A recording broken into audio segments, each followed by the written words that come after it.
do Senhor para a amada igreja. Amém? Boa noite. Estão todos bem? Felizes? Servindo ao Senhor, a gente não tem maior privilégio do que servi-lo, adorá-lo, bendizê-lo. A gente tem que aproveitar, né? Temos uma liberdade de poder congregar, de poder cultuar, embora existam aí alguns movimentos que digam que você não precisa congregar, que você não tem que ir à igreja. É o pessoal que é usado pelo diabo e nem sabe, né? Amém? O pastor comentou sobre fervor espiritual. No reino de Deus não existe coincidência, né? Tem a Jesuscidência. Amém. Né? Jesus ele vai direcionando, o seu espírito ele vai guiando. E esse mês o Senhor tem me levado a alguns lugares para falar sobre o fogo do Espírito. Amém? Levítico, capítulo 6, verso 8. Vamos meditar na palavra de Deus, vamos crescer no entendimento das Escrituras. 6, 8. Os irmãos, se puderem se colocar de pé para fazermos a leitura.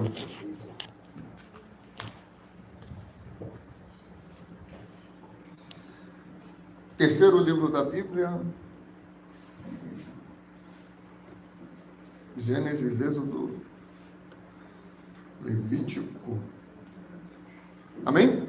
Amém. Os irmãos acharam? Disse mais o Senhor a Moisés: dá ordem a Arão e a seus filhos, dizendo: esta é a lei do holocausto. O holocausto ficará na lareira do altar toda a noite até pela manhã, e nela se manterá aceso o fogo do altar. O sacerdote vestirá a sua túnica de linho e os calções de linho sobre a pele nua, e levantará a cinza quando o fogo houver consumido o holocausto sobre o altar, e a porá junto a este. Depois despirá as suas vestes, e porá outras, e levará a cinza para fora do arraial a um lugar limpo. O fogo, pois, sempre arderá sobre o altar. Eu vou repetir. O fogo, pois, sempre arderá sobre o altar, não se apagará. Mas o sacerdote acenderá lenha nele cada manhã, e sobre ele porá em ordem o holocausto, e sobre ele queimará a gordura das ofertas pacíficas. O fogo arderá continuamente sobre o altar, não se apagará.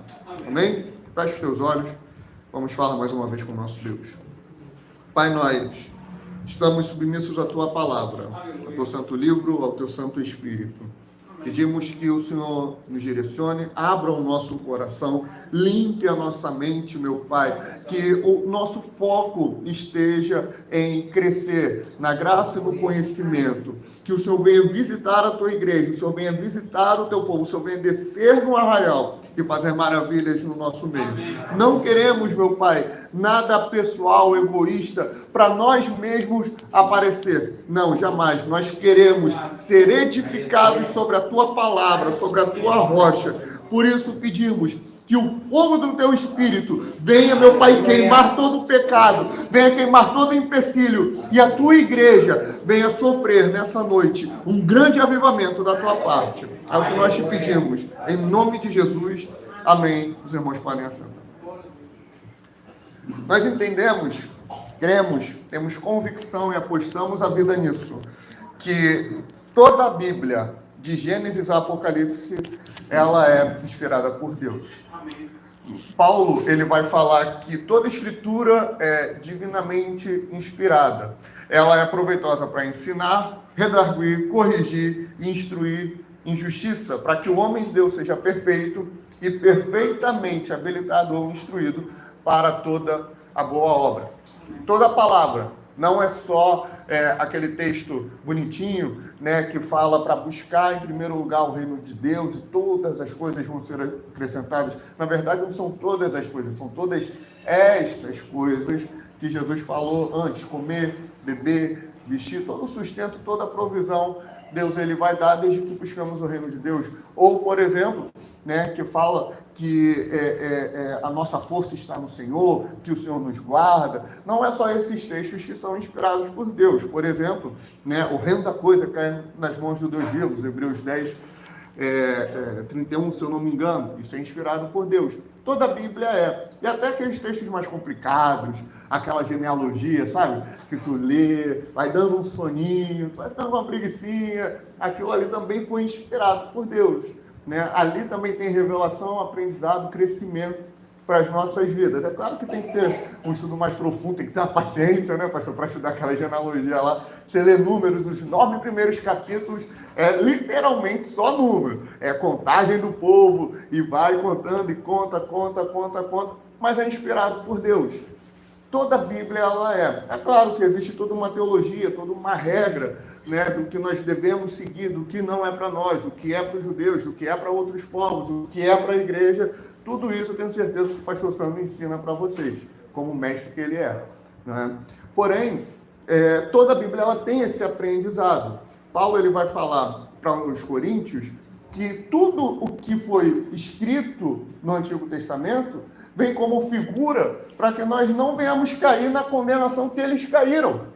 Que no contexto de 1 Coríntios 10, quando ele fala isso, é a murmuração, por exemplo.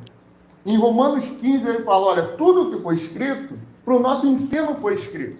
Então aquela historinha não está ali para tu pegar tua filha, teu filho durante a noite e falar, olha, Moisés foi chamado por Deus, ele era filho de judeu, de judia, só que aí ele acabou virando filho da filha de Faraó, e ali Deus o levantou, e ele sendo levantado por Deus como profeta, ele foi até Faraó e falou, ó, deixa sair o meu povo, e saiu. Aí aconteceu aquela coisa toda do Mar Vermelho, aí teve a coluna de fogo de noite, a coluna de noite. Não é só para contar a história, aquilo ali é para trazer edificação e aprendizado para a nossa vida. E a gente vê isso, né, bem aqui em Levítico, que é um livro que a gente vai lendo Gênesis, a gente fica felizão, né? Criação, aí Deus chama Noé, aí Noé vai, constrói a arca, né? Começa ali a questão do dilúvio, a gente fica, caramba, meu Deus, olha o que está acontecendo, olha como é o juízo de Deus. Aí vem Torre de Babel, aí Deus chama Abraão, aí vem os patriarcas, aquela coisa toda, José no Egito, a gente termina Gênesis, irmão, maravilhado, aleluiado. Aí vai para Êxodo, tu vai, continua. Aí chega na metade, ele começa a vir um negócio meio de engenheiro, né? Um negócio meio de arquiteto, umas construção, uma arca, um negócio assim, tu vai ficando meio... Nossa, vamos lá, vai melhorar. Chega em Levítico, lei. Lei em cima de lei. Sabe por que isso? O livro de Levítico, ele vem para mostrar que o povo de Deus não é um povo anarquista. O que é um povo anarquista? Que não tem um governo, que não tem ninguém acima dele. Não. O povo de Deus tem o seu Deus acima de si. Deus é que governa o seu povo. E existem leis que devem ser seguidas. Foi por isso que foi estabelecido o livro de Levítico para os judeus, para que fosse tudo direcionado, para que eles soubessem como se deve cultuar e servir a Deus. No livro de Levítico você vai ver como o sacerdote ele tem que se vestir, você vai ver o horário que ele tem que trabalhar, o horário que ele tem que fazer as coisas no templo, o que tem que ter no templo, como deve ser construído o templo, o tabernáculo, você vai ver tudo ali medida, centímetro por centímetro, Deus dando a direção de absolutamente tudo. Só que aí hoje a gente acha que consegue dar uma mãozinha para Deus. Eu acho que a gente deve pensar assim, olha, eu acho que Deus ele deve estar ou cansado, ou ele deve estar muito velho, que ele está ficando meio tantão. Então eu vou ajudar ele. Eu vou incrementar umas coisinhas no culto. Eu vou colocar um negocinho para dar aquela chamada na juventude, para chamar o povo, para vir aqui e ouvir do Evangelho. Eu vou colocar aqui uns elementos no culto que vai ficar muito legal. Por quê? Porque o culto ele está servindo ao homem. O culto ele está servindo a mim. O culto ele está servindo a você. É assim que a gente tem pensado. É assim que a gente tem vivido.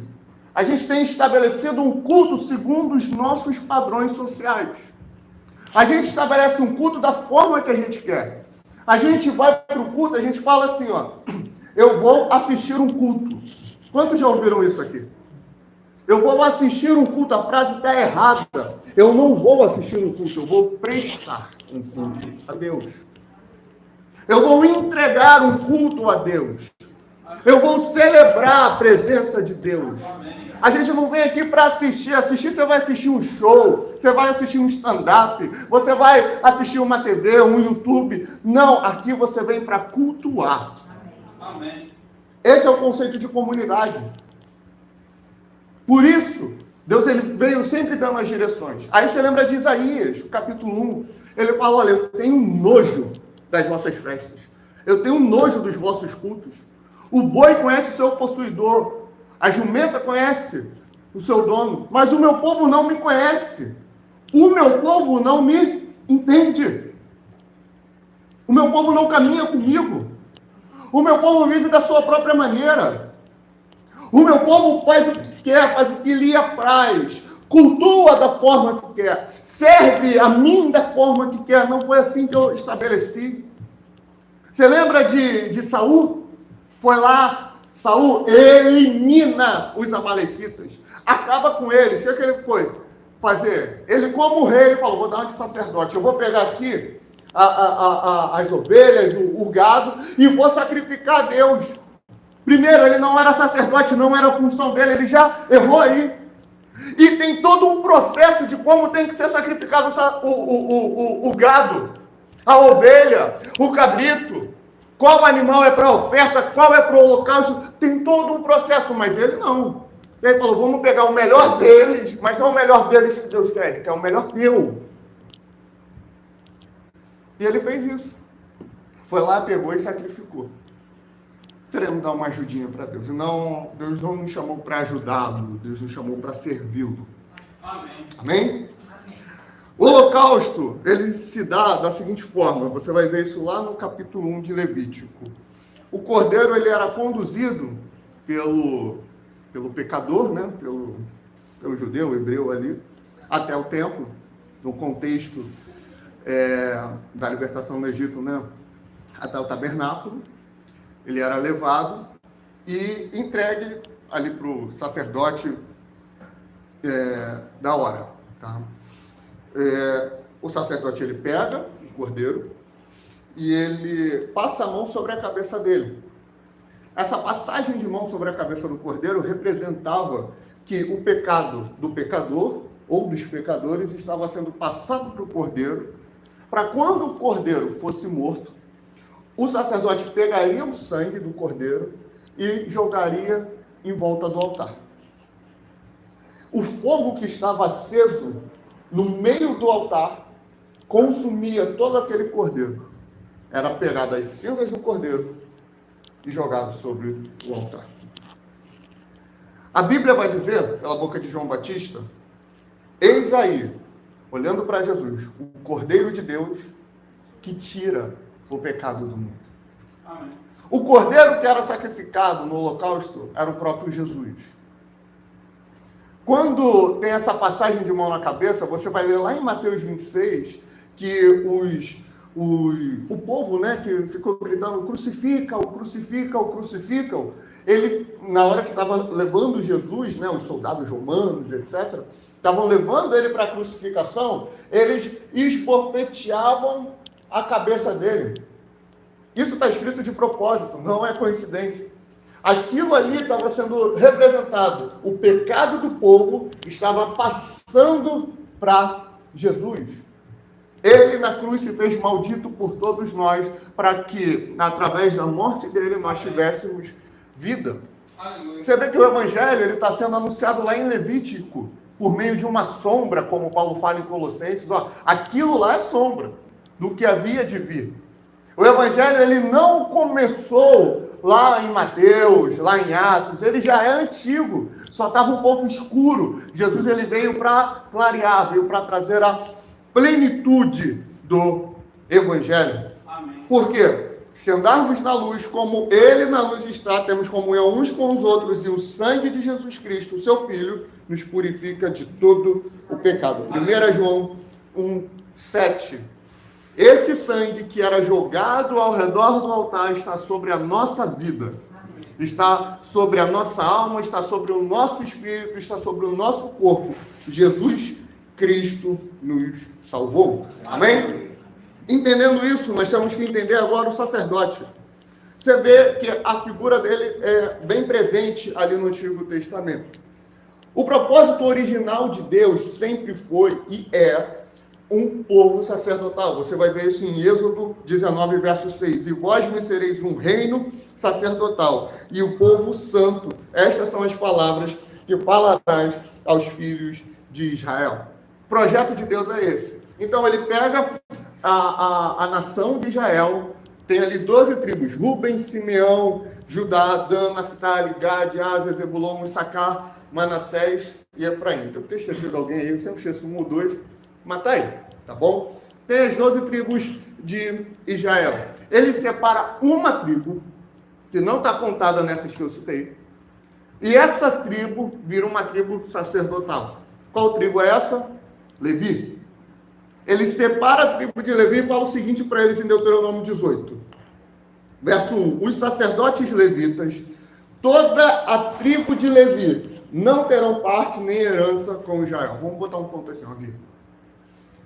Todo mundo, todas as tribos receberam uma herança. Qual foi essa herança? Uma porção de uma terra. Eles receberam um local para eles poderem ficar e para nesse local estabelecer suas casas, suas famílias, né? E ali procriarem, crescerem e multiplicarem e exercer o seu mandato cultural governando sobre aquela terra. Ali eles iam cultivar e iriam crescer. Todas receberam, né? Teve umas brigas ali, né, em Josué. Esse negócio de terra, meu irmão, sempre dá problema. Tudo que tem a ver com herança, até quando vem de Deus, o povo quer brigar.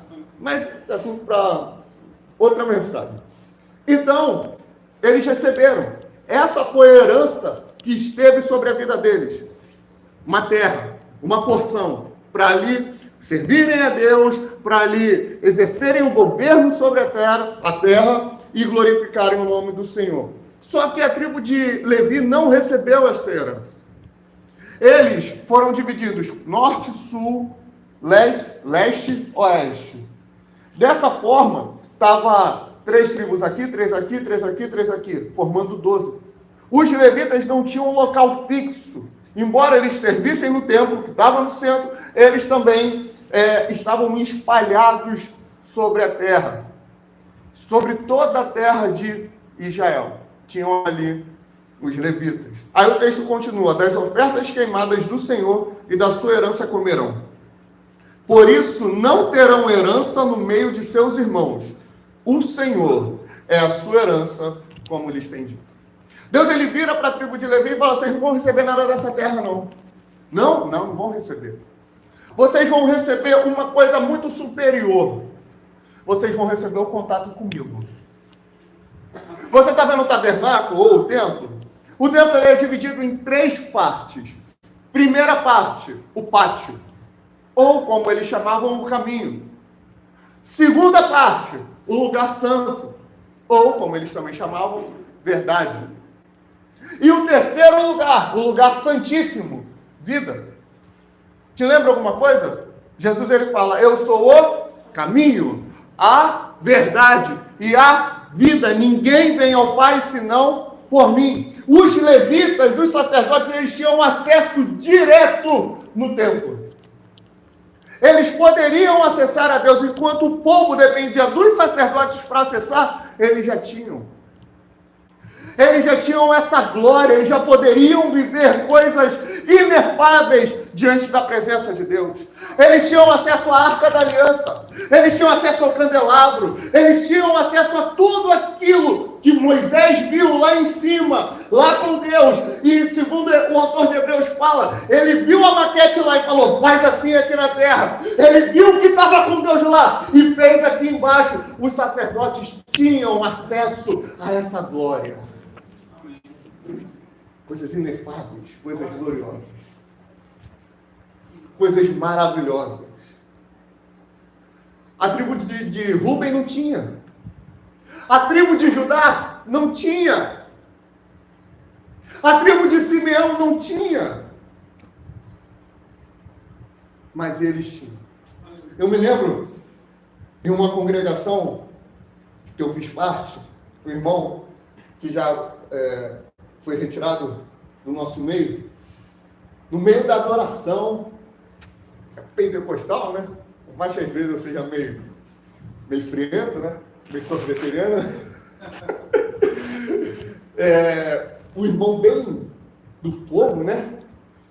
Ele bradava no meio do louvor: eu sou milionário, papai. Ih, rapaz, vou colocar esse irmão, né? Vai que, né? A gente tem que andar com gente boa, boa companhia, as más conversações corrompem o bom de costumes. O irmão não, milionário, vamos lá. Brincadeira à parte, cheguei nele e a gente questionou, né? O que quer dizer assim, eu sou milionário? O irmão arrumou um emprego muito bom, eu tenho o maior tesouro dentro do meu coração, ele dizia. Eu tenho a maior riqueza, eu tenho a maior pérola, eu tenho o maior diamante dentro de mim que se chama Espírito Santo de Deus. Amém.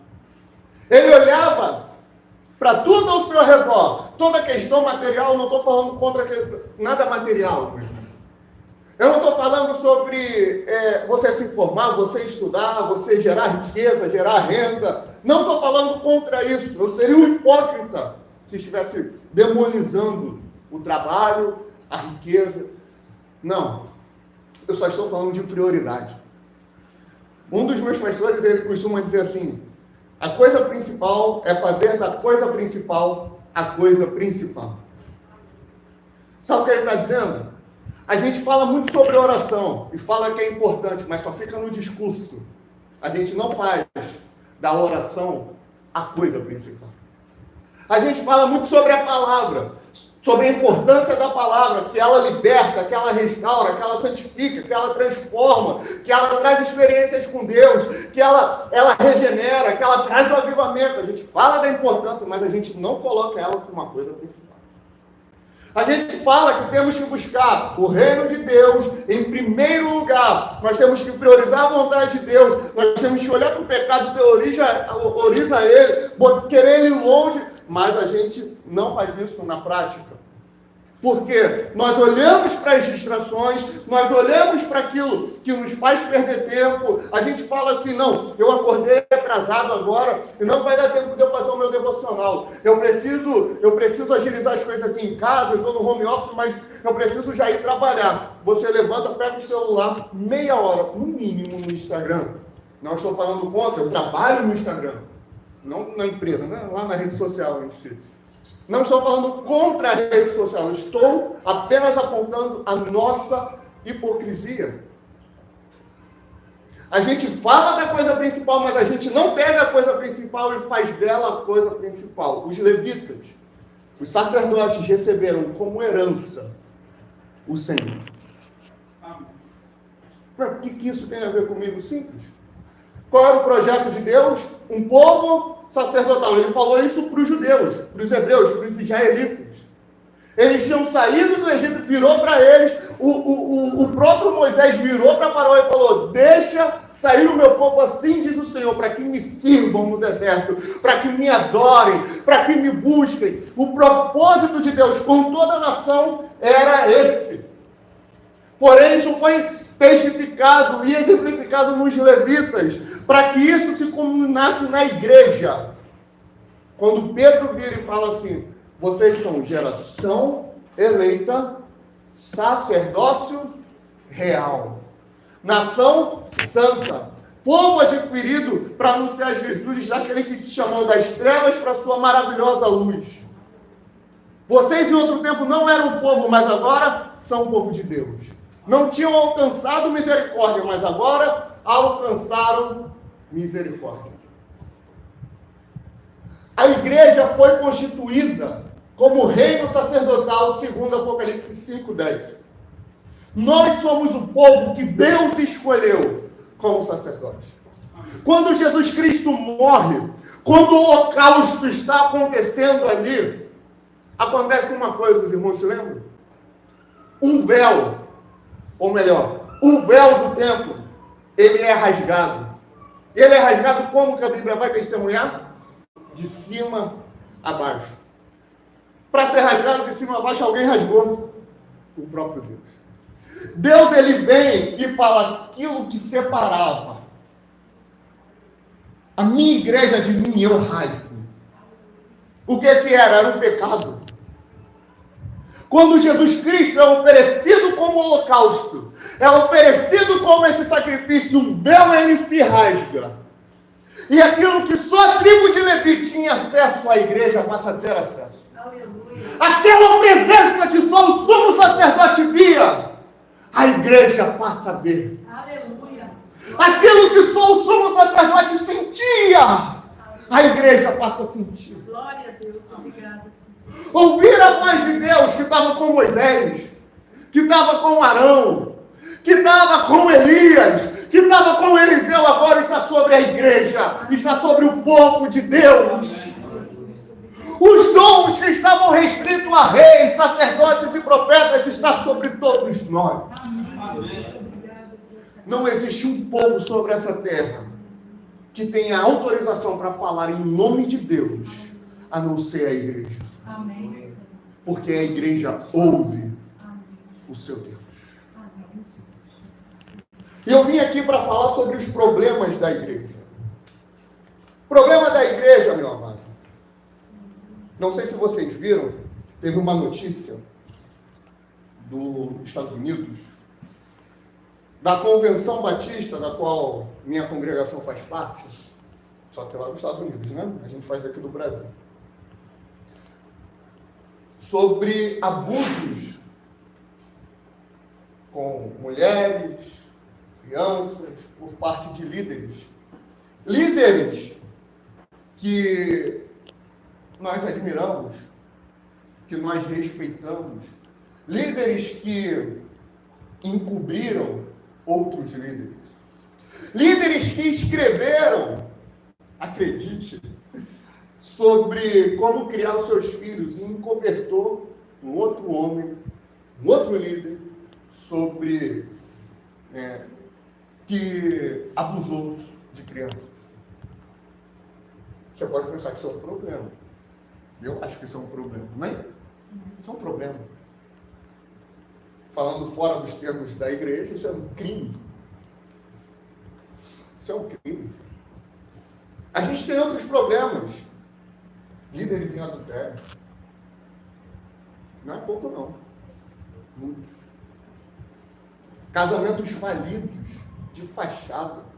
Teve uma aí agora, a que foi deputada que vai ser presa, foi presa, não sei como está, né?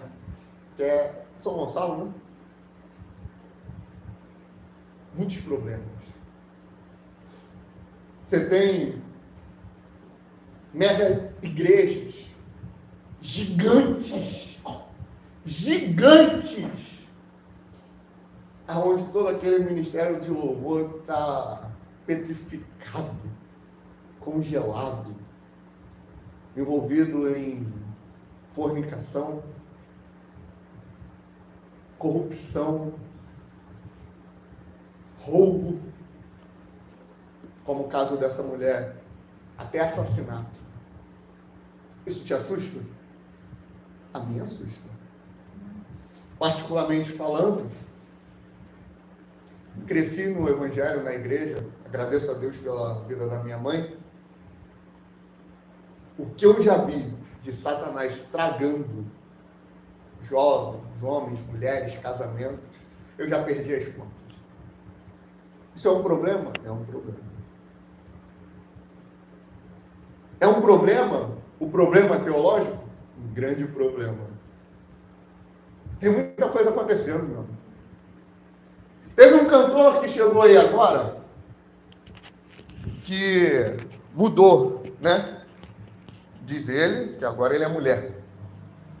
E fez algumas revelações. Como não tem nada comprovado, a gente não aposta a vida nisso. Mas fez algumas revelações. Dentre elas que, antes dele se revelar, né, como mulher, ele já namorava um pastor. Assustador. Isso pode ser verdade, ou não também.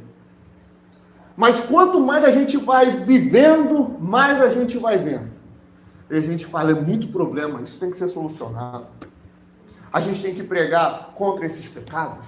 A gente tem que falar contra isso, contra aquilo outro. Amém, a gente tem que pregar.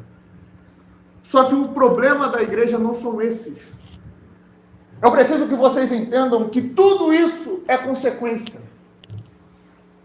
Quantas pessoas não saem de igrejas magoadas, chateadas, porque foram humilhadas por liderança? Foram humilhadas porque eram humildes? E você acha que o problema é o orgulho, a soberba, a prepotência dessa liderança?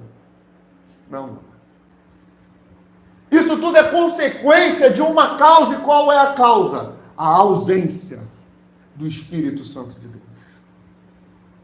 Todos esses pecados, eles só estão dentro da igreja porque a igreja se afastou do Espírito Santo de Deus.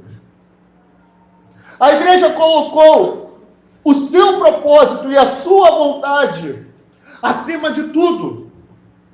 Colocou os seus objetivos pessoais se aliançando com políticos, se aliançando com empresários, se aliançando para construir o seu império. A igreja hoje, ela tem um império.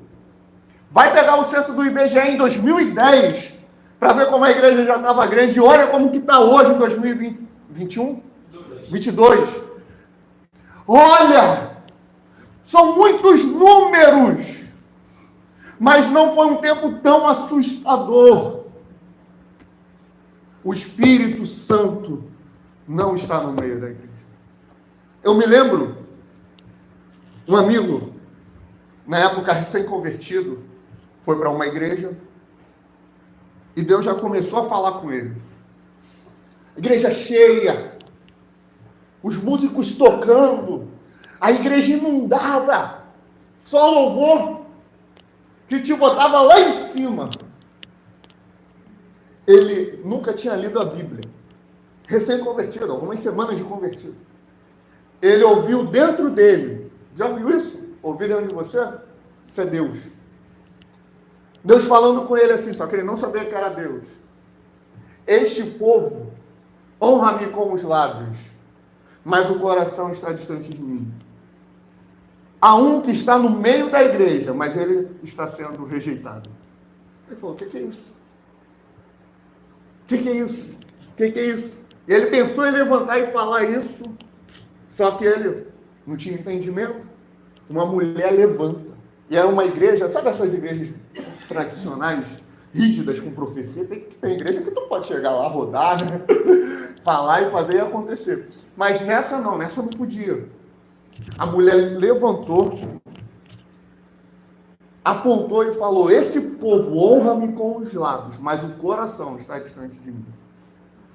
Há um que está no meio e vocês estão rejeitando.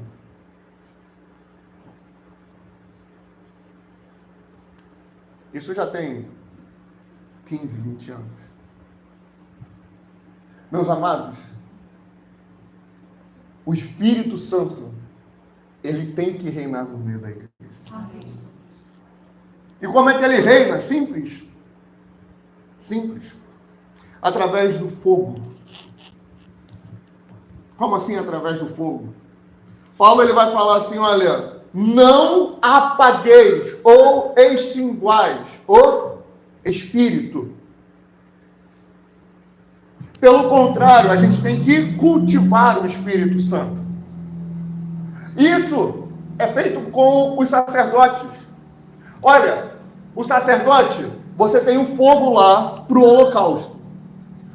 Esse fogo não vai se apagar. Se fosse até aí, estava beleza. A gente se converte. O Espírito Santo, ele entra em nós e acabou. E quando a gente se converte, a gente é convidado, para não dizer, a gente recebe uma ordem, um mandamento, santificação. Nós temos que nos abster dos desejos carnais. Nós temos que lutar para não pecar. Temos que lutar contra a tentação. Nós temos que fugir da aparência do mal. Porque existe uma ordem, seja santo. Existe um mandamento. Deus ele não chega para você e fala assim: olha só, meu querido, meu amado filho convertido, salvo pela minha graça. Eu queria te pedir, te sugerir, te dar uma direção. Se você quiser, quando tiver um tempo, pode se santificar. Ele não faz isso. Ele chega e fala assim: seja santo. Ele te dá uma ordem. Ele te dá um mandamento: santifique-se. Sem santificação, ninguém verá a Deus. Pré-requisito para ser filho de Deus. Uma das missões do sacerdote é fugir do pecado. A outra é se aproximar de Deus. Como a gente faz isso? Quando a gente olha para todas as distrações e a gente vai eliminando elas para dar lugar à oração, à palavra e ao jejum. Ninguém vai crescer espiritualmente, meu amado, sem oração e leitura da palavra e jejum. Ninguém vai crescer espiritualmente sozinho. Ninguém vai crescer espiritualmente assistindo culto na internet. Ninguém vai crescer espiritualmente lendo a Bíblia de longe apenas. Ninguém vai crescer espiritualmente ouvindo pregador de YouTube. Só vamos crescer quando nós cultivarmos a leitura da palavra, a oração, o jejum e a nossa congregação. Aonde isso está no sacerdote? Ele tinha que fazer o quê? Pegar a lenha e colocar no fogo. Ele pegava a lenha daqui e colocava no fogo. Pegava a lenha e colocava. Aí o texto de Levítico vai dizer: então o fogo não se apagará.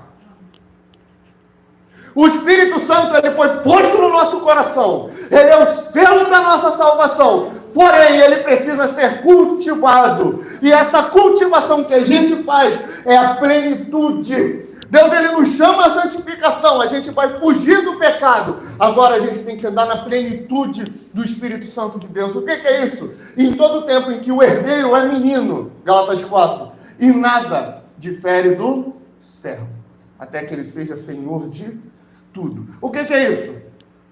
Vocês têm as filhas de vocês.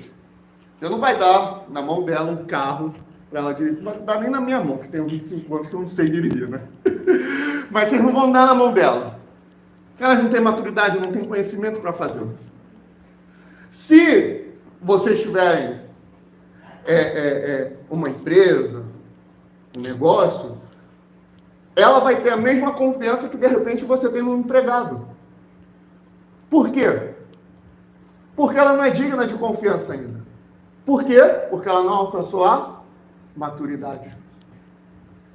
Nós, como filhos de Deus, vamos fugir do pecado, amém? Amém. Nós vamos querer distância do pecado. Amém. Nós vamos querer ele lá na China e a gente vai vir para cá. Mas a gente ainda é filho e é menino.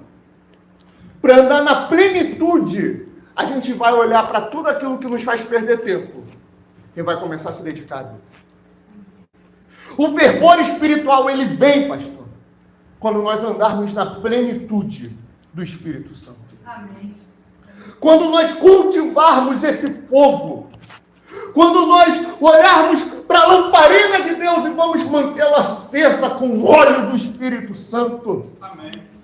Quando o Espírito Santo voltar a dominar sobre a igreja, quando ele voltar a reinar sobre a minha vida, sobre a tua vida, quando o Espírito Santo ele vem através do sangue de Jesus, ele olha para a gente e fala, igual Paulo diz em Coríntios 6, olha, você agora é templo do Espírito Santo, como templo do Espírito Santo, você é minha propriedade. Amém.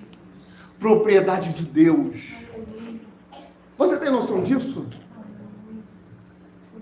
A partir do momento que você é um salvo, um convertido, você não tem mais domínio sobre a tua vida.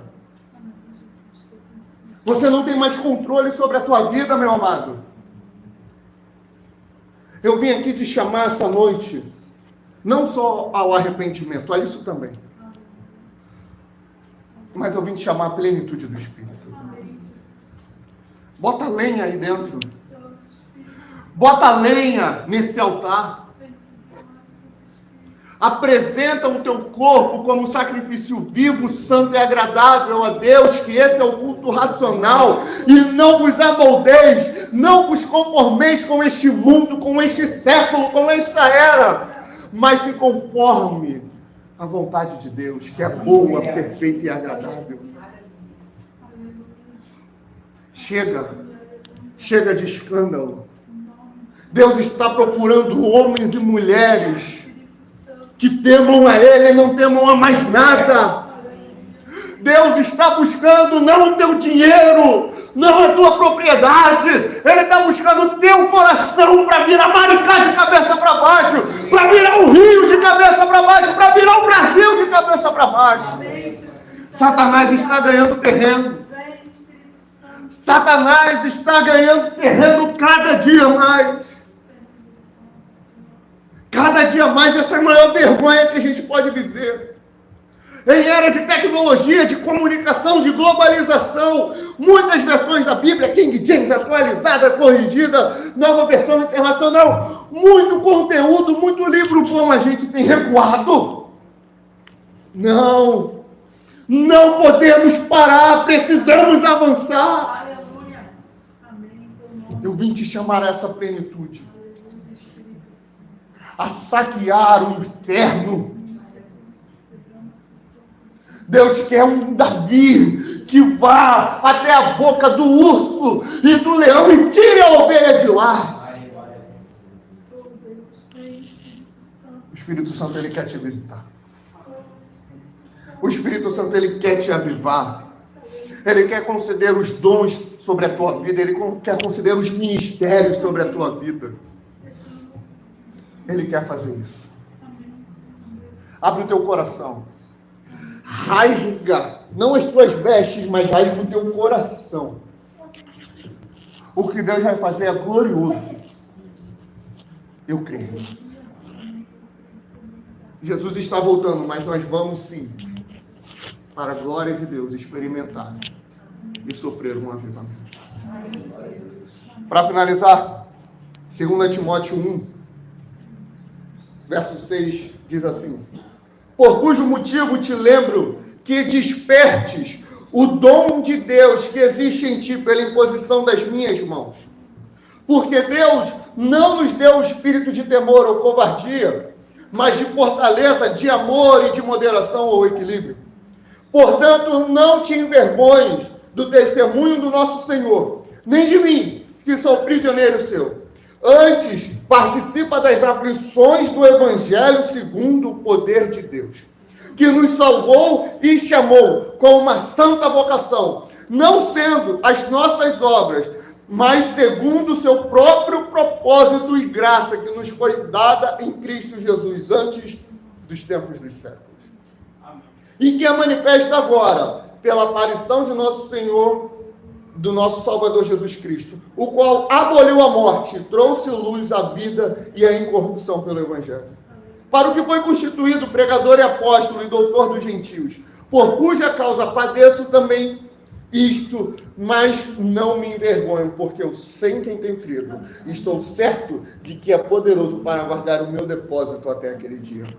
Conservo o modelo das sãs palavras que de mim tens ouvido, na fé e no amor que há em Cristo Jesus. Paulo, ele vira para Timóteo, por algum motivo, que eu acredito que era perseguição. Timóteo estava meio temeroso, estava meio, sabe, olha tudo o que está acontecendo. Paulo está lá na cadeia, Paulo entregou a vida pelo Evangelho, Paulo se dedicou a Jesus Cristo, olha tudo o que está acontecendo com ele. Ele ficou com medo, ele quis recuar. Aí Paulo, que estava preso, Paulo tomando uma chicotada, Paulo sendo humilhado, vira e fala: Timóteo, desperta o dom de Deus que está sobre a tua vida, que foi imposta pelas minhas mãos. Desperta. Você já ouviu muita palavra, eu tenho certeza. Nesse lugar, vocês têm um privilégio que nem sabem. Está na hora de pegar essa palavra e viver essa palavra para a glória de Deus. Para que no final, Paulo fala assim, ó, faz isso tudo, Timóteo. Desperta, levanta. O espírito que está sobre você é de fortaleza, é de amor, é um espírito de temor, é um espírito poderoso. Esse espírito que está sobre você, Timóteo, deixa eu te falar, o Espírito Santo de Deus. Esse espírito veio por Jesus que te salvou, não pelas tuas obras, mas pelo propósito de Deus, pela graça do Evangelho. Você foi salvo do pecado, você foi salvo da condenação eterna, você foi salvo da ira de Deus. Agora, com a fé e com o amor que você tem em Jesus, o versículo 16, olha só, Timóteo, guarda o bom depósito pelo Espírito Santo que habita em nós. Guarda isso, meu irmão. Você não tem tesouro maior. Você não tem arma maior. Não é palavra persuasiva de sabedoria humana que vai vencer Satanás, que vai vencer o pecado, que vai restaurar a igreja, mas é o Espírito, é a palavra de Deus que tem o poder de destruir fortalezas. Creia nessa palavra, seja salvo, ande em santidade e na plenitude do Espírito Santo de Deus. Amém? Deus abençoe a igreja em nome de Jesus.